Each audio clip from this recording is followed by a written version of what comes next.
पिताश्री, इससे क्या उन्होंने स्वयं को संकट में नहीं डाला?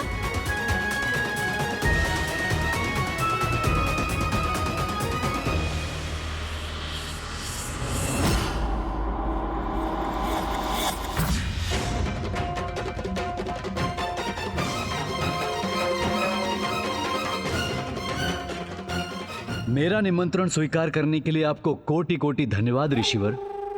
आप दोनों का निमंत्रण अस्वीकार कैसे करता मैं? आपकी दानवीरता की प्रसिद्धि तो दूर दूर तक फैली है। बहुत ध्यान रखते हैं आप यहाँ आने वाले ऋषियों और यात्रियों का। प्रतापी, जीवित होकर बाहर निकलो। आप दोनों महान असुरों से भेंट करने तो मुझे आना ही था।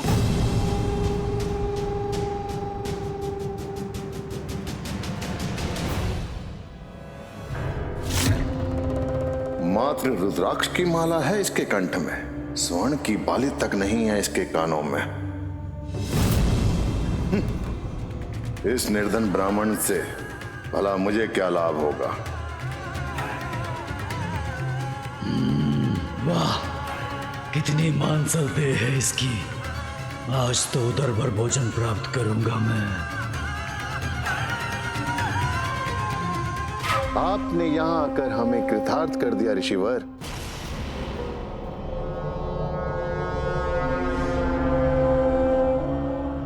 अरे कहां चल दिया ऋषिवर? मेरा अर्थ ऋषिवर, आप अचानक उठकर ऐसे कहां जा रहे हैं?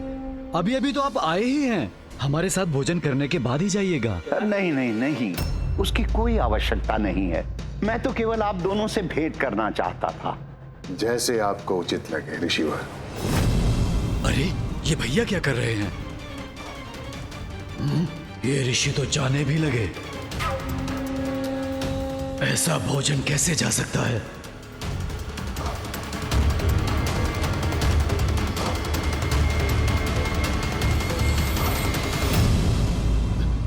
आप ये क्या कर रहे हैं भ्राता? क्यों जाने दे रहे हैं इसे? ना रत्न, ना स्वर्ण, ना आभूषण, निर्धन ब्राह्मण की रुद्राक्ष की माला का हम क्या करेंगे? इससे हमें कुछ लाभ ना होगा। उसके धन को छोड़िए भ्राता, उसके धन को देखिए। कितना मानसल है वो ऋषि। वो आज हमारे आहार का अच्छा प्रबंध है।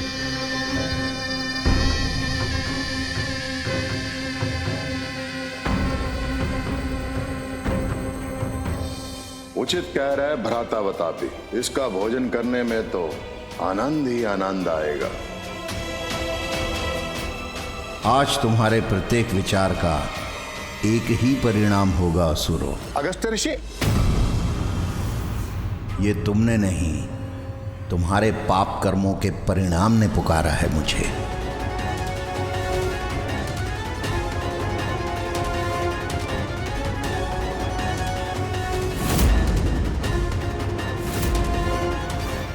क्या हुआ राजन? आपने क्यों पुकारा मुझे? मेरा मन नहीं स्वीकार कर रहा ऋषिवर।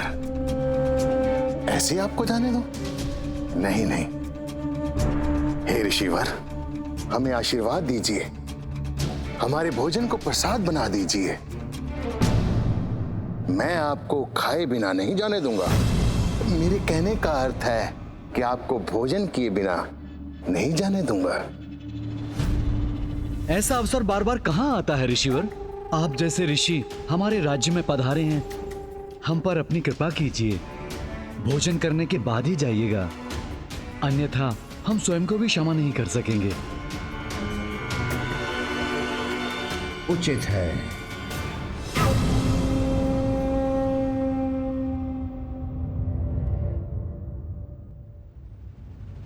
भ्राता बतापी, ऋषिवर के लिए विशेष व्यंजन का क्या प्रबंध किया? भ्राता मैं अभी देख कर आता हूँ। ऋषिवर, हमारे विशेष व्यंजन को मैं स्वयं तैयार करवा कर आता हूँ।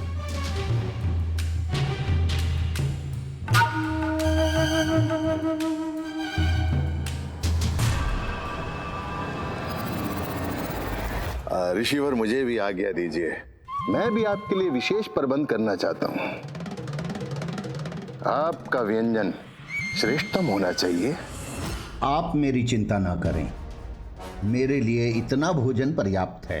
चिंता कहाँ ऋषिवर, इसमें तो आनंद ही आनंद है। अब मुझे आज्ञा दीजिए।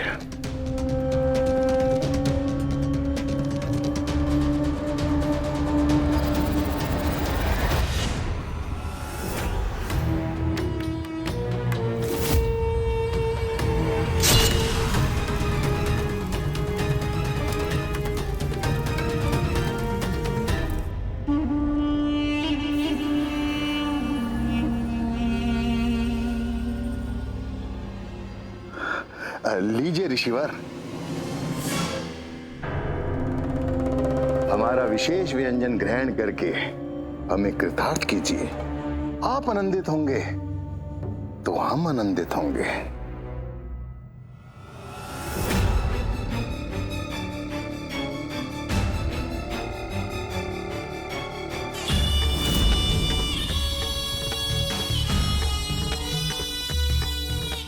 बस अब कुछ ही पलों में हम तुम्हारा भोज करेंगे।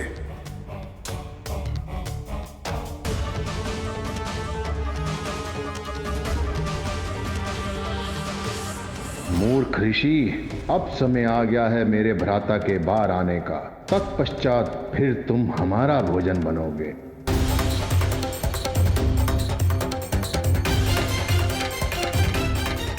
कुछ ही क्षणों में तुम्हारा ये संतुष्टि का भाव भय में परिवर्तित हो जाएगा ब्राह्मण। वतापी, बाहर आओ। अब किसी भी पल मेरा भ्राता वदापी तुम्हारा उधर चीर कर बाहर आएगा।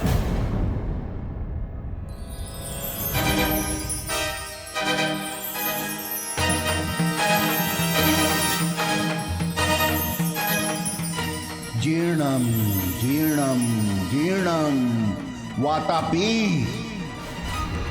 जीर्णम।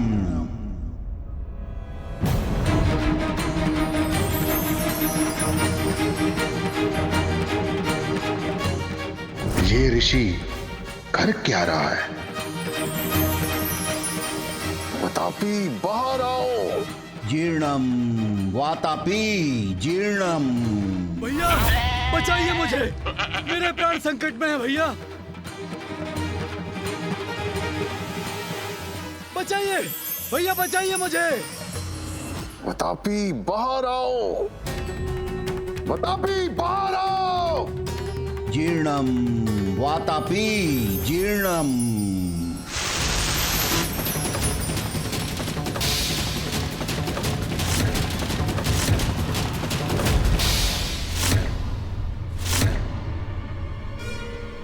तुम्हारे भ्राता वातापी अब कभी बाहर नहीं निकलेंगे, क्योंकि मैं उन्हें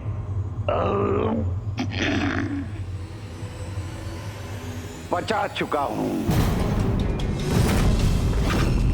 नहीं, ऐसा नहीं हो सकता। वतापी, बाहर आओ। वतापी,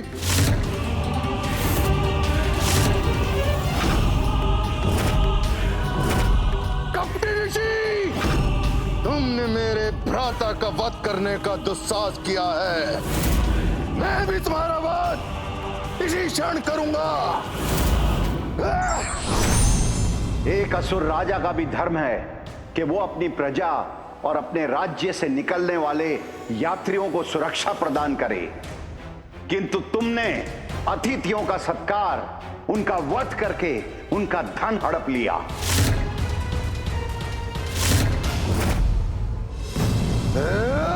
मैं तुम्हें शाप देता हूं, जिस प्रकार अनेकों ऋषियों को अपना भोजन बनाकर तुमने उनका अंत किया, उसी प्रकार तुम्हारा शरीर भी भस्म हो जाए।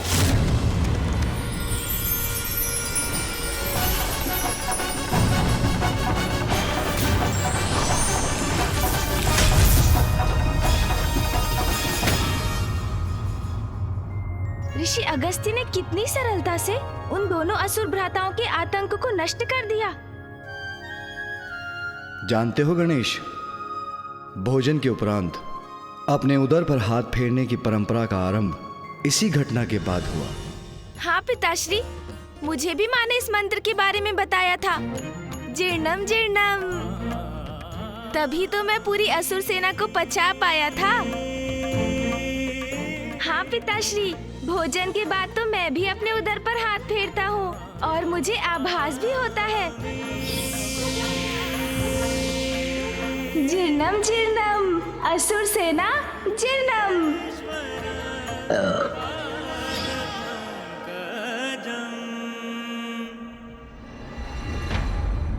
तुम्हें भोजन इतना प्रिय है गणेश कि स्वादिष्ट भोजन देखकर तो तुम्हारी भूख कभी भी जागृत हो सकती है। भोजन ना करने का प्रण तुम्हारे लिए कितना दुष्कर है, मैं समझ सकती हूँ।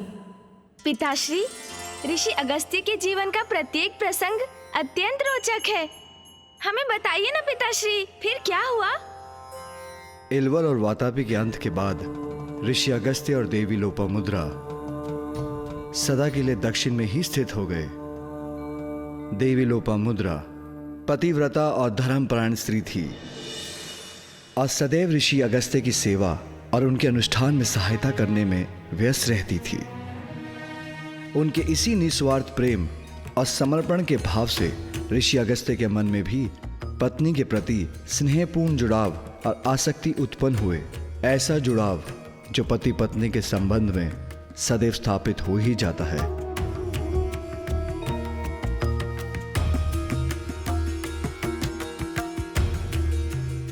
ऋषि अगस्त्य जो अन्यथा सभी से विरक्त थे, वो भी अपनी पत्नी के प्रति आसक्त होने लगे। देवी लोपामुद्रा के प्रति ऋषिवर के हृदय में अनुराग जागृत हो गया, किंतु अब उनके एक दूसरे से विलग होने में अधिक समय शेष नहीं था, क्योंकि अब देवी लोपामुद्रा का कावेरी नदी में परिवर्तित होने का समय आ गया था। स्वामी, आपके इस स्नेह स्पर्श ने मुझे कृतार्थ कर दिया। तुम्हारा साथ पाकर तो मैं कृतार्थ हुआ हूं लोपामुद्रा।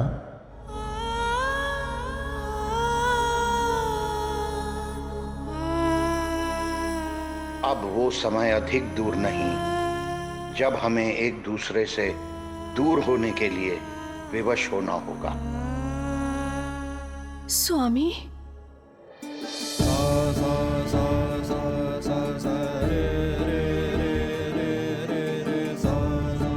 नियति का भान है मुझे,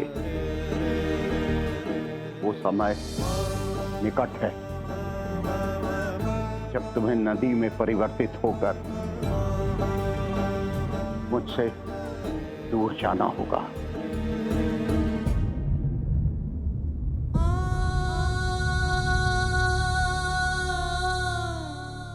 मैं भी आपसे दूर नहीं जाना चाहती स्वामी। प्रतिदिन इसी आशंका में घुलती रहती हूँ कि कब वो समय आएगा जब नियति को टालना असंभव हो जाएगा।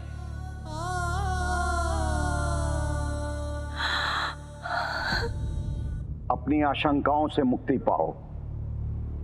निर्णय लो कि तुम मुझसे दूर कभी नहीं जाओगी और मैं भी तुम्हें अपने से दूर नहीं जाने दूंगा।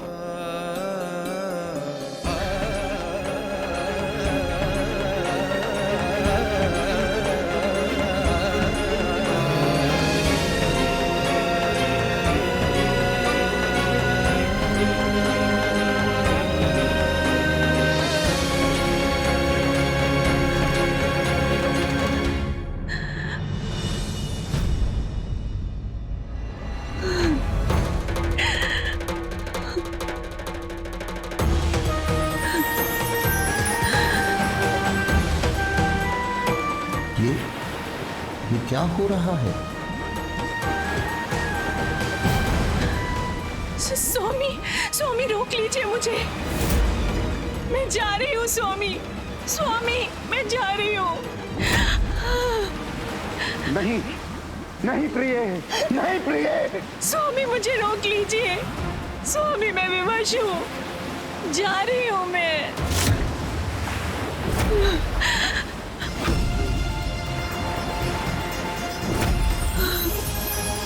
स्वामी, स्वामी।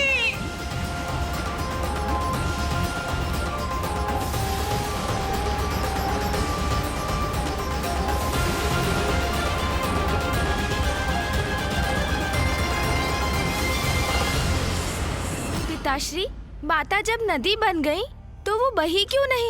वो ऋषिवर के कमंडल में कैसे आ गई?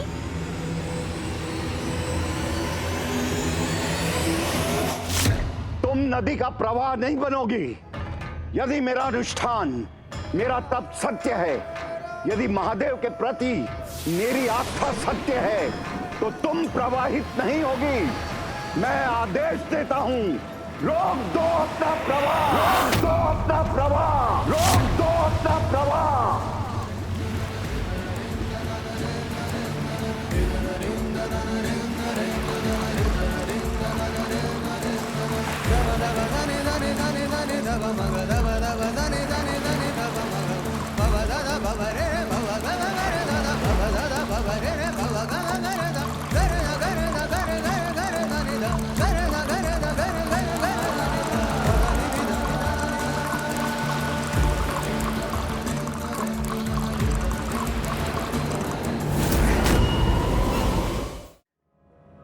लोपामुद्रा प्रिय, मुझे छोड़कर तुम्हें कहीं नहीं जाने दूंगा। मैं सदा अपने साथ रखूंगा तुम्हें।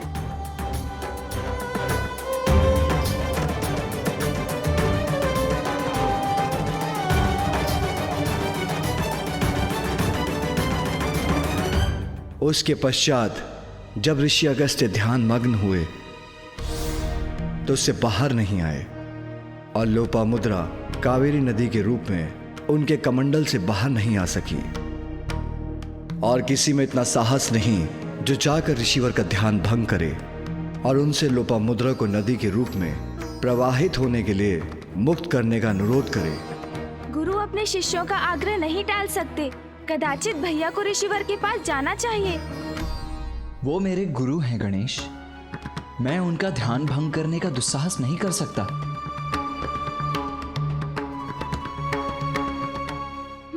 उचित है, फिर मैं जाऊंगा ऋषि अगस्त्य के निकट। मैं माँ लोपामुद्रा को नदी रूप में प्रवाहित होने के लिए ऋषिवर के कमंडल से उन्हें मुक्त करवाऊंगा।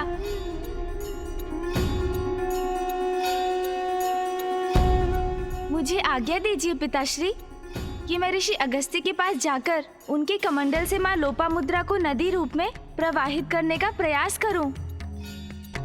प्रभु, क्या ये उचित है? अभी भ्राता नारायण, पुत्र कार्तिकेय, ब्रह्मदेव, इंद्रदेव और स्वयं आप भी ऋषि अगस्त्य की अपार शक्ति का वर्णन कर रहे थे। कोई उनके तप को भंग कर उनके क्रोध को जागृत करने का इच्छुक नहीं, तो फिर गणेश उनके क्रोध से सुरक्षित कैसे रहेगा ना? माँ, ऋषि अगस्त्य ने अपनी पत्नी के मोह में उनको खोने की आशंका में ऐसा किया है। जब पिताश्री ने आपको माता सती के रूप में खोया था, तब उनकी क्या अवस्था हुई थी, आपको स्मरण है ना माँ?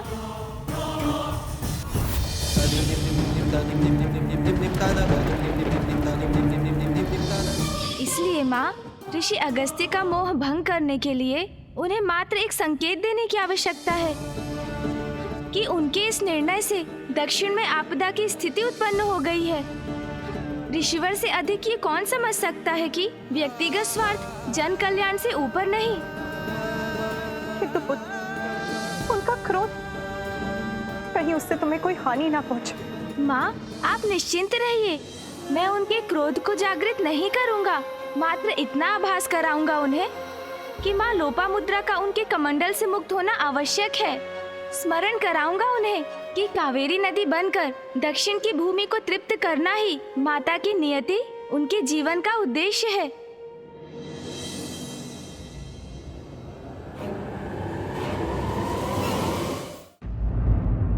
विलक्षण है तुम्हारी बुद्धि पुत्र, अद्भुत है तुम्हारी परिपक्वता।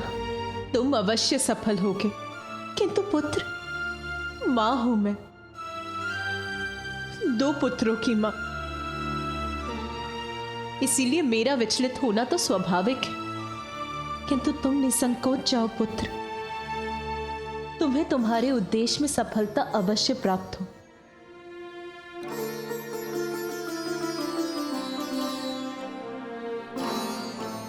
माँ ने तो मुझे आशीष दे दिया, किंतु आप सभी के आशीर्वाद से मुझे और सहायता प्राप्त होगी। जाओ पुत्र, सबकी पीड़ा हरने हेतु अपना लक्ष्य सिद्ध करो।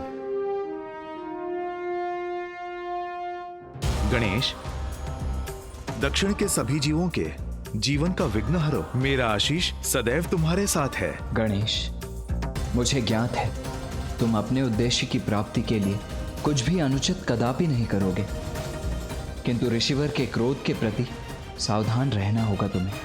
अवश्य भैया। माँ और संतान का बंधन भी विचित्र है। माँ संतान की चिंता करती है और उसे कठिनाइयों से संघर्ष करने का विश्वास और साहस भी देती है। मेरा पुत्र अवश्य सफल होगा। सफल होकर ही लौटूंगा मैं। सभी को चिंता मुक्त कर दक्षिण का संकट दूर करूंगा।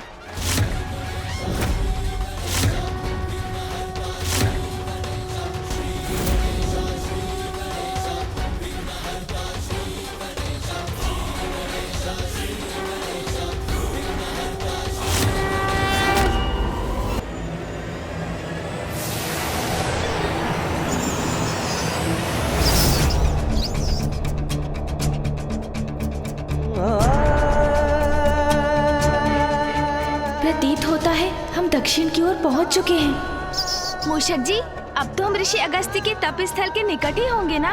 प्रभु, ऋषिवर के स्थान के जितना निकट पहुंच रहा हूँ उतना ही भयभीत हो रहा हूँ मैं। क्यों? आप क्यों भयभीत हो रहे हैं मूषक जी? प्रभु, ऋषि अगस्त्य का तपोबल, उनकी शक्ति तो विख्यात है। मैं तो पूर्व में ही मूषक हूँ। अब कहीं उनके शाप से मैं चींटी ना बन जाऊँ। मूषक जी, व्यर्थ है आपकी ये चिंता। ऋषिवर आपको श्राप क्यों देंगे? प्रभु, आप उनकी पत्नी को उनके कमंडल से मुक्त करवाकर नदी में परिवर्तित करने जा रहे हैं, फिर भी पूछ रहे हैं कि वो शाप क्यों देंगे? मूषक जी, किसी भी बड़े उद्देश्य को पूर्ण करने में संकट तो आते ही है ना, किंतु उन पर विजय पाने के लिए ध्यान सदैव अपने उद्देश्य पर ही रखना चाहिए, मार्ग में आने वाले संकट और कठिनाइयों पर नहीं। उचित है प्रभु, मैं प्रयत्न करूंगा।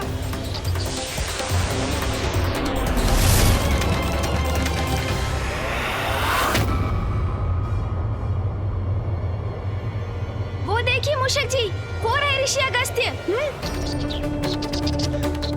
प्रभु के कहने पर भी मैं भयमुक्त होकर ऋषिवर के निकट जाने का साहस ही नहीं जुटा पा रहा हूँ। मूषक जी, क्या हुआ? आपने अपनी गति धीमी क्यों कर ली? चलिए अब शीघ्र नीचे उतरिए। प्रभु, मेरा सुझाव मानिए तो आपको जो भी उपाय करना है यही ऊपर से कर लीजिए प्रभु। शीघ्रता से हमारा कार्य संपन्न भी हो जाएगा, फिर नीचे जाने की आवश्यकता ही क्या है। मूषक जी, ये क्या कह रहे हैं आप?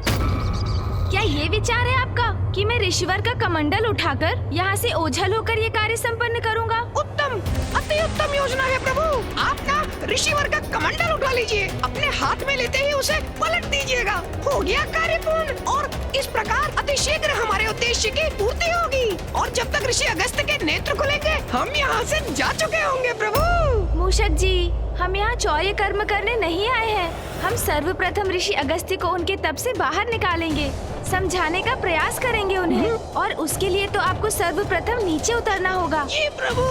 स्मरण रखिए मूषक जी, किसी अनुचित कर्म का विचार भी हमारे प्रयासों को निरर्थक कर देगा। क्षमा कीजिएगा प्रभु, मैं नीचे उतरता हूँ प्रभु।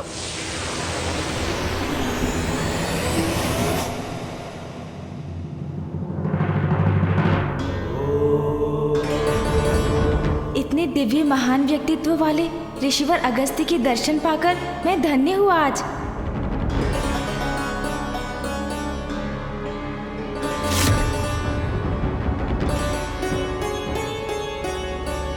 पुत्र, तुम्हें कावेरी नदी को मुक्त कराना होगा ताकि उसका जल जन जन तक पहुंच सके। ऋषिवर अगस्त्य का ध्यान मुझे भंग करना ही होगा ताकि मैं संपूर्ण वन्य जीव जंतुओं, वृक्ष आदि व मनुष्यों के प्राण रक्षित कर सकूं। प्रभु, जो भी करना है शीघ्र करिए ना, जिससे हम भी शीघ्र यहाँ से प्रस्थान कर सके। मूषक जी, ऋषिवर को उनके तप से बाहर लाने की उचित युक्ति का विचार करने दीजिए मुझे। युक्ति का विचार?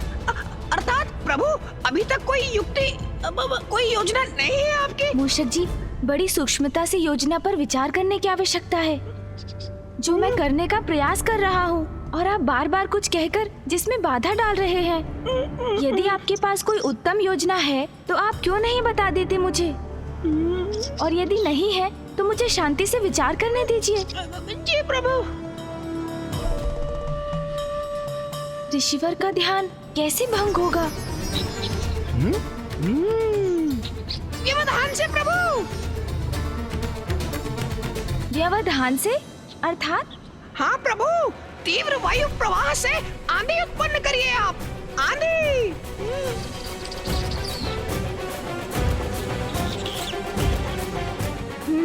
उचित है मूषक जी। जी प्रभु।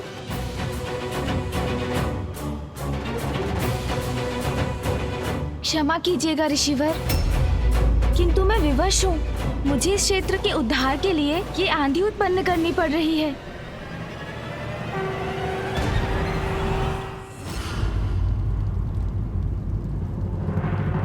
विश्वास है मुझे गणेश सर्व समर्थ है, किंतु फिर भी मैं सशंकित हूँ। कहीं उसके साथ कुछ अप्रिय न घट जाए। गणेश का यह प्रयास सफल होने से अनेकों चिंताओं का अंत होगा। ऋषि अगस्त्य का क्रोध जागृत हुआ तो एक नवीन संकट उत्पन्न होगा।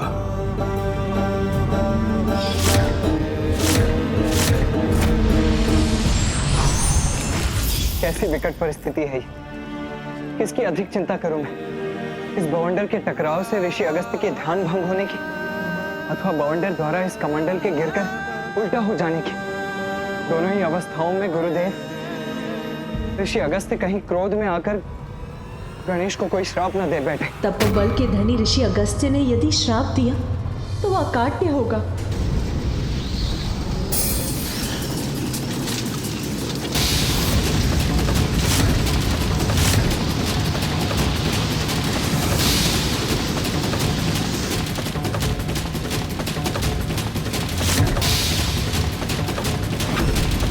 प्रतीत होता है ऋषिवर का कमंडल अब गिरने ही वाला है।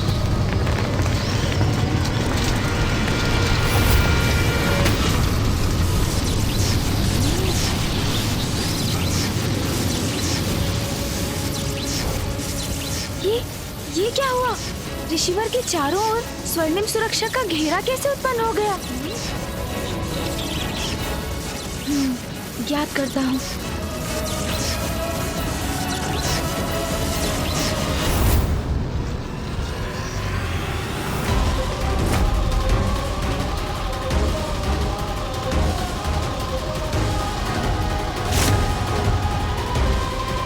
ये क्या? ये बवंडर तो इसी ओर लौट रहा है। हाँ प्रभु। मूषक जी सावधान।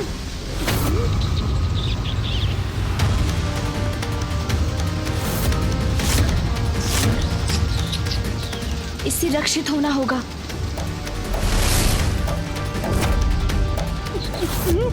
अब मैं कैसे बचूं?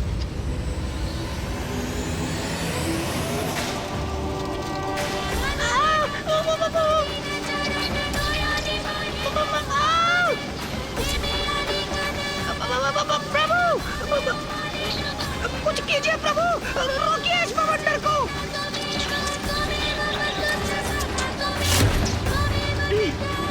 इस बवंडर को आकाश की ओर धकेल देता हूँ मैं।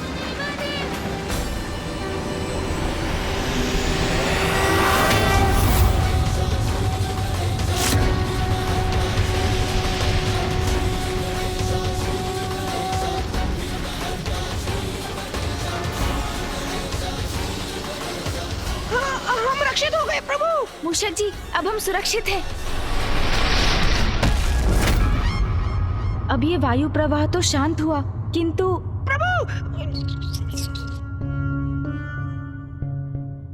प्रभु, इस बवंडर ने तो उलटकर मेरी ही दुर्दशा कर दी।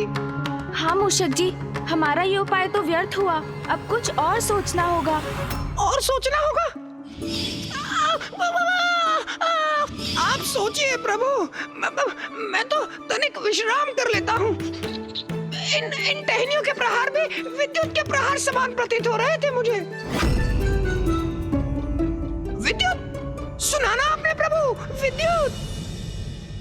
हाँ हाँ, आपने अभी कहा था कि जैसे आपको लगा विद्युत प्रहार हो रहे हैं आप पर। नहीं नहीं प्रभु, मैं ये कह रहा हूँ विद्युत का प्रभाव अवश्य होगा ऋषिवर पर। उससे इनका ध्यान अवश्य भंग होगा। हाँ, कदाचित ये उचित रहेगा मूषक जी।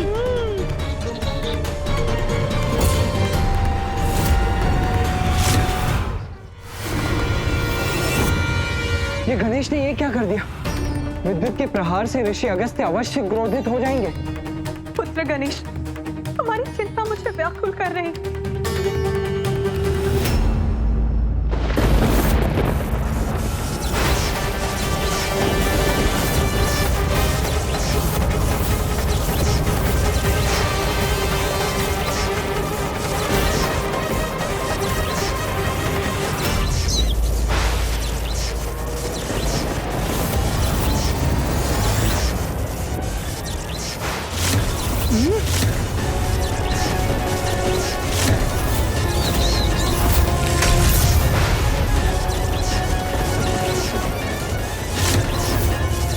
विद्युत वृक्ष की ओर भी आ सकती है।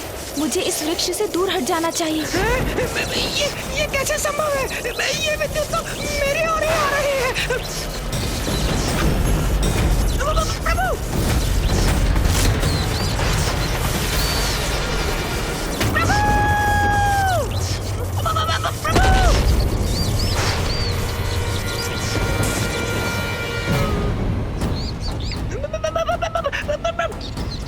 मूषक जी,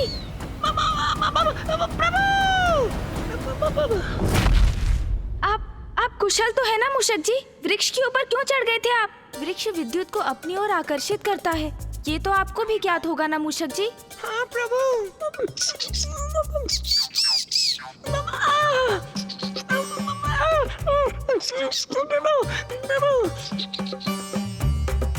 मेरा मुख, मेरा सुंदर मुख, क्या हो गया इसे?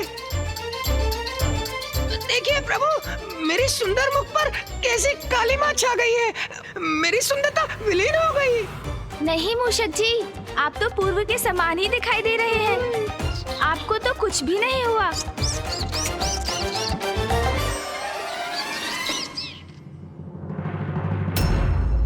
मूषक जी, बवंडर और विद्युत तो ऋषिवर का स्पर्श भी नहीं कर सके।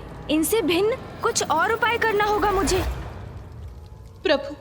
प्रभु गणेश की सारी योजनाएं असफल हो रही हैं। मुझे शंका है, कहीं उसकी योजना का कोई भीषण परिणाम ना हो। कहीं ऋषि अगस्त्य अत्यधिक क्रोधित ना हो जाए। गणेश की युक्तियां। अभी तक गणेश ने अपनी बुद्धि से उपजी युक्ति का कहां प्रयोग किया है, और वही उसकी भूल है। बुद्धि का देवता है वो, उसे अपनी बुद्धि से युक्ति लगानी होगी, तभी सफल होगा वो। प्रभु, अब तो कदाचित भूकंप भी ऋषिवर को उनके तप से बाहर ला सकता है। हाँ प्रभु, मैंने विचार कर लिया है। नहीं मूषक जी, मुझे क्षमा कीजिए। मुझे ज्ञात है आप मेरी सहायता करने का प्रयास कर रहे हैं, किंतु अब नहीं। मैं आपके सुझाव लेता रहा, वो मेरी भूल थी, किंतु इस बार तो मैं अपनी बुद्धि की युक्ति पर ही चलूंगा।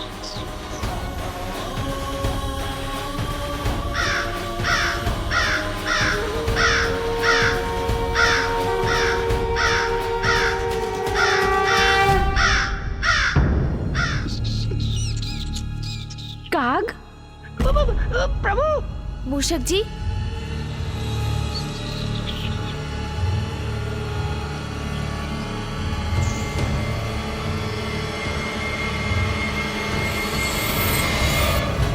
युक्ति तो मिल गई मूषक जी।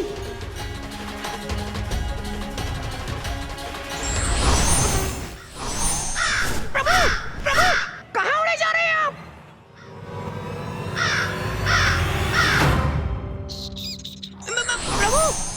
प्रभु, आप लौट आए? हाँ मूषक जी, लौट आया मैं, क्योंकि मुझे आपको एक कार्य सौंपना है। आपको यहाँ से ऋषि अगस्त्य तक धरती में सुरंग बनानी है। सुरंग का निर्माण करना है ऋषिवर तक? हाँ मूषक जी, जिससे मैं सुरंग के मार्ग से ऋषि अगस्त्य तक पहुँच सकूं। विलंब मत कीजिए आप। जैसे आपकी आज्ञा प्रभु। यदि मुझे कुछ हो जाए तो स्मरण रखिएगा कि मैंने अपने प्राण न्यौछावर कर दिए अपनी स्वामी भक्ति में। मैं हूँ ना मूषक जी, फिर क्यों चिंता कर रहे हैं आप? आपको कुछ नहीं होगा, आप शीघ्रता कीजिए, अपना कार्य आरंभ कीजिए आप। जी प्रभु।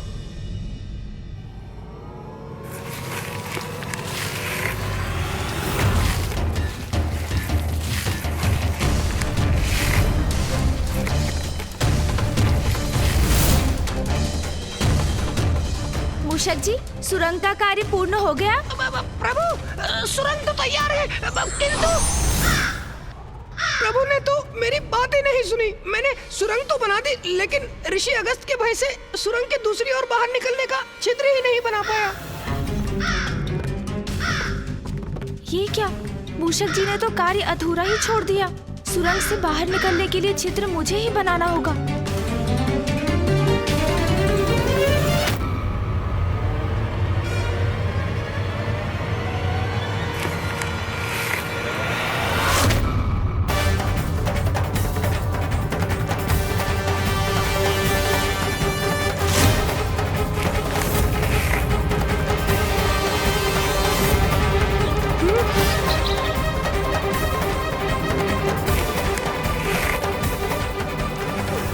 ये क्या?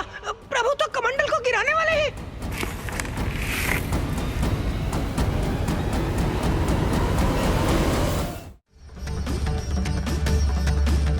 ऋषिवर के कमंडल के गिरने से कहीं अस्त्र का अनर्थ ना हो जाए। विलंब उचित नहीं, शीघ्रता करो गणेश।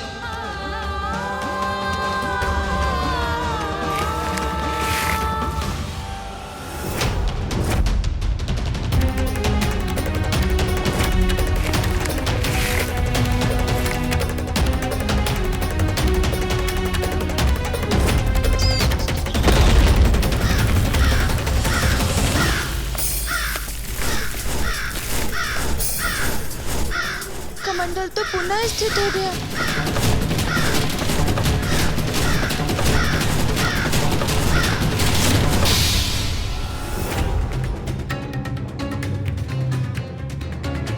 हाँ गणेश, यही युक्ति उचित है। अपने पंख से उलट दो कमंडल को, मुक्त कर दो माँ लोपामुद्रा को। हाँ प्रभु, उचित है। आपके पंख फड़फड़ाने से कमंडल गिर जाएगा।